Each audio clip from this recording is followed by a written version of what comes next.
आप देख रहे हैं सिटीजन वाइज। मैं हूं शब। सिटीजन वाइज में वक्त हो चुका है दिन भर की तमाम खबरों पर नजर डालने का। तो आइए देखते हैं क्या है आज की खबरों में। लोकसभा चुनाव नतीजों के बाद महाराष्ट्र में एनडीए गठबंधन में सब कुछ ठीक चलता नहीं दिख रहा। पिछले एनसीपी ने केंद्रीय राज्य मंत्री के पद पर ऑफर ठुकरा दिया और अब उसके नेता भाजपा पर ही हमलावर। दरअसल महाराष्ट्र के मंत्री और एनसीपी नेता छगन भुजबल ने भाजपा की सीटें कम होने पर हमला बोला है। छगन ने आरएसएस के नजदीकी माने जाने वाले साप्ताहिक पत्रिका ऑर्गेनाइजर में छपे एक लेख पर प्रतिक्रिया देते हुए भाजपा पर निशाना साधा है। लेख में एनसीपी के साथ गठबंधन करने के लिए भाजपा की आलोचना की गई थी, जहां भुजबल ने कहा है कि कुछ हद तक तो लेख सही है, क्योंकि पूर्व मुख्यमंत्री अशोक चव्हाण जैसे कांग्रेस नेताओं को शामिल करने के लिए भाजपा की आलोचना सही है। एनसीपी नेता ने कहा है कि लोकसभा चुनाव में हमें 48 सीटों में से सिर्फ 4 सीटें दी गई हैं।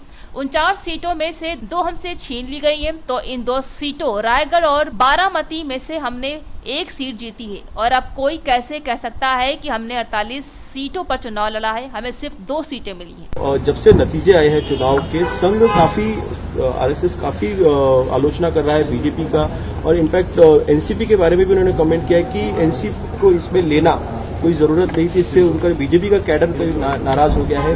कैसे देखते हैं आप संघ जो टिप्पणी कर रहा है?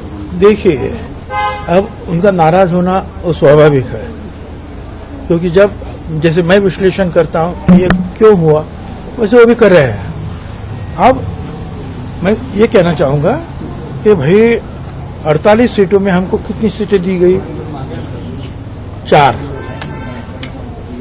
और 4 में जो है 2 सीट जो है वो तो जो शिरूर जो है वो शिंदे साहब का आदमी उधर के, और वो बाकी दूसरा क्या है वो परभनी, वो भी उन्होंने कहा कि एक धनगर समाज को देना चाहिए जानकर को।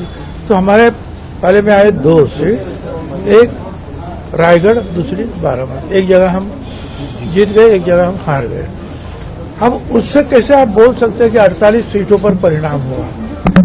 हमको तो 2 ही सीट मिले सही मायने में लड़ने के लिए।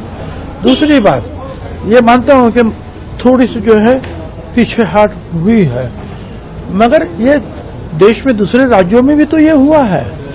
जैसे यूपी, कोई भी बोल नहीं रहा था कि ऐसा यूपी में इतने पीछे बीजेपी आएगी, मगर आ गई। तो उसके कारण जो है ये सिर्फ अजीत पवार गठ ये है, ये कहना मैं वाजिब नहीं समझता हूँ। संघ की आलोचना ठीक है, उनकी आलोचना करने का किया है, उसके ऊपर मैंने आपको जो जवाब दिया है। तो थी आज की अहम खबर। ताजा खबरों के अपडेट के लिए जुड़े रहिए हमारे साथ सिटीजन वाइज पर।